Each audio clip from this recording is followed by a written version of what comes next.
आप अपने गांव में सरपंच के रूप में किन्हें देखना चाहते हैं? संतोष भैया को। मैं संतोष पटेल को सरपंच के रूप में देखना चाहता हूँ। संतोष भैया को। संतोष भैया। संतोष भैया। संतोष पटेल। संतोष पटेल। नमस्कार, मैं हूं जीत रॉय और आप है डेवलपिंग इंडिया के साथ। और आज हम आए हैं ग्राम तूता में, जहां हम मुलाकात करेंगे एक सरपंच प्रत्याशी के साथ जो समाज के प्रति बहुत समय से समर्पित हैं। अपना लगभग आधा जीवन उन्होंने समाज को दिया है और बहुत ही लोकप्रिय प्रत्याशी हैं और उनका मानना है कि वो निर्विरोध इस चुनाव को जीत सकते हैं। तो आइए मुलाकात करते हैं श्री संतोष पटेल जी से। नमस्कार। तो बातचीत की हम शुरुआत करें, पहले थोड़ा आपके परिचय से हम चलें आगे। मेरा नाम संतोष कुमार पटेल है। मेरा मातृभूमि ग्राम तूता है और ग्राम तूता के ही निवासी हूँ। अभी वर्तमान में मकान बनाने का काम करता हूँ और उसके साथ साथ सब्जी बाड़ी का भी काम करता हूँ। तो जनप्रतिनिधि बनने का जो आपका ये सोच है वो आपके अंदर कहाँ से डेवलप हुआ, कहाँ से आई ये सोच? मेरा उम्र 22 साल का था, तब से मैं समाज में सेवा अभी तक 40 साल से किया हूँ। राज्य में, गांव में कहीं आना जाना है तो समाज के प्रति समर्पण भाव से बिल्कुल तत्पर रहता था। मैं अपने काम धाम को छोड़कर हफ्ते में 15 दिन में जैसा भी मेरे पास सूचना आता था उस आधार पे कहीं भी जाना हो मैं चला जाता था। वो भी 1 रुपया लिए बगैर। मैं समाज का बिल्कुल निःशुल्क सेवा 40 साल से किया हूँ। ऐसा मन में आया कि मेरे समस्त भाई लोग मेरे को प्रेरित किया कि भैया आप एक बार सरपंच बन के हमको दिखाओ, हम आपका कार्यकाल देखना चाहते हैं। ऐसा मेरा मन में। जी हाँ, बहुत अच्छी बात है कि समाज के लोगों ने आपको प्रेरित किया और सरपंच पद के रूप में आपको देखना चाहते हैं। जी। तो संतोष जी, अब पद में तो अब अभी आएंगे आगे, लेकिन पद में न रहते हुए भी कि मैं कुछ ऐसे चीज़ें, ऐसे आंकड़े या ऐसे कुछ आपके द्वारा किए हुए समाज सेवा के कार्य जानना चाहूँगा ताकि लोग जान सके कि आप जो है पहले से जुड़े रहे और कि 2-4 जो आपने निस्वार्थ भाव से अपने क्षेत्र के लिए, अपने गांव के लिए किया हो। एक बार फिर चुनाव का माहौल आया, नाहर पंचायत का। जी। मेरे 2 गांव आशीष था, 3 ठो। एक माना बस्ती था, एक निमोरा था, एक नौगांव और ऊपरवाड़ा था। तो मैं चुनाव में फिर तैयार हो गया। फिर उस चुनाव को भी कामयाब हासिल किया। उस चुनाव में लगभग वही 1000 मत करीब था।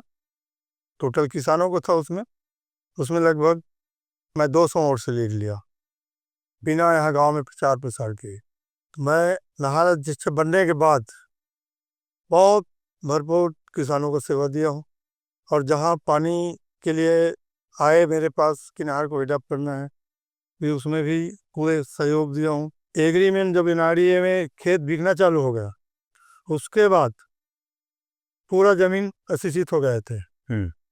300-400 एकड़ का प्लाट था ये। जी। वो सब अशिक्षित हो गए थे। सब ने आवेदन बना के लाना चालू किया जी। कि हमारे खेत तो अशिक्षित है भाई, हमको 50,000 नुकसान हो रहा है। तो आपको ही प्रतिनिधि की तरह सब लोगों ने आगे किया कि आप हमारी बातों को सामने पहुंचाइए। जी हाँ। बहुत तो अच्छा। मैंने बोला उसको कि आप जितना आवेदन था रखा, कि मैं फिर बोला कि एक बार मैं पूरा किसानों से दस्तखत करवाऊंगा और एक लेटर पेडमेंट लिख के सिंचाई विभाग में इसको दूंगा। जी। क्योंकि हमारे ये किसानों का शिक्षित रकबा अशिक्षित कैसा हुआ। जी। जी। और ये आप पर जांच करिए, आपका अधिकारी भेजिए और इसके शिक्षित में डालिए। जी। बस। तो सबका खेत शिक्षित बन गया और शिक्षित के हिसाब से फिर उनको मुआवजा मिला। जी। जी। बहुत बढ़िया बात है ये। अपने क्षेत्र के लोगों के लिए आपने लोगों के दिल में ऐसे ही जगह बना ली। उनको छोटा सा उनका ज़रूरत था, उसको आपने आगे बढ़ के उनकी ज़रूरत को पूरा की और लोगों के दिल में जगह बनाया। इसलिए वो जो हैं आज आपको चुनकर आगे लाना चाहते हैं, अपना प्रतिनिधि बनाना चाहते हैं। ये बहुत अच्छी बात है। तो संतोष जी, समाज सेवा में तो आप पहले से ही जुड़े रहे, ये राजनीतिक प्रेरणा आपको कहाँ से मिली? नहीं सर, मैं इसको राजनीतिक नहीं समझता हूँ। एक गांव का सेवा करूं ऐसा मेरा विचार मन में आया है। मतलब आपकी जो इच्छा है वो राजनीति करना नहीं है, आपकी जो सेवा भावना है सेवा भाव। वो एक पद में रहकर आप गांव और जनता की सेवा करना चाहते हैं। ये बहुत अच्छी बात है और लोगों को जानकर भी ये अच्छा लगेगा कि आप जो है वो राजनीति करने नहीं आ रहे हैं, आप जो है वो सेवा भावना से जन सेवक बनने का एक जो है प्रयास कर रहे हैं। जी। तो अभी जो आपके गांव की वर्तमान स्थिति है उसको आप आने वाले 5 सालों में किस ओर ले जाना चाहते हैं? मैं सभी को भाईचारा के नाते सबको जोड़ना चाहता हूँ। मैं अपने गांव का जो सामाजिक संतुलन बिगड़ा हुआ है उसको सबको एक संगठित रूप से देखना चाहता हूँ। प्रयास करूंगा कि ये नशा मुक्त गांव बने। उसके अलावा बस्ती में घूम घूम कर जानकारी लूंगा और जानकारी लेकर वो अधूरा काम को पूरा करवाने का एक लक्ष्य रखा हूँ। हर गांव में कुछ बुनियादी चीजें होती हैं जैसे कि सड़क, हाँ। नाली और पानी की व्यवस्था है, और ये तो इन सब चीजों में आपके क्या? जहाँ सड़क नहीं है वहाँ सड़क बनवाऊंगा, नाली नहीं है नाली के काम करवाऊंगा, और जहाँ पानी की समस्या है उसको भरपूर प्रयास करूंगा। हमारे गांव के आसपास नया रायपुर में कई बड़े बड़े फैक्ट्री खुल रहा है, वहाँ बाहर के लोग आकर वहाँ भर्ती हो रहा है, तो मैं उसको जानकारी लेकर मेरे गांव को बेरोजगारों के लिए भरपूर प्रयास रहेगा कि हमारे गांव का बेरोजगार के बच्चे को वहाँ रोजगार मिले। ये जो शासन में मनरेगा काम आता है उसको भी मैं भरपूर प्रयास करूंगा कि ज़्यादा से ज़्यादा काम आए, और हमारे गांव के जितने भी छोटे वर्ग के लोगों के लिए प्रयास करूंगा कि मनरेगा में काम करे और शासन का लाभ भरपूर ले। ये प्रधानमंत्री आवास हमारे गांव में बन रहा है, लेकिन जो सही पात्र है उसको नहीं बना पाया है, और अभी के जो वर्तमान सरपंच थे पात्र को वहाँ आवेदन लगाने जाते थे, उसके बाद उसको बोल देते थे कि आपको नहीं मिलेगा।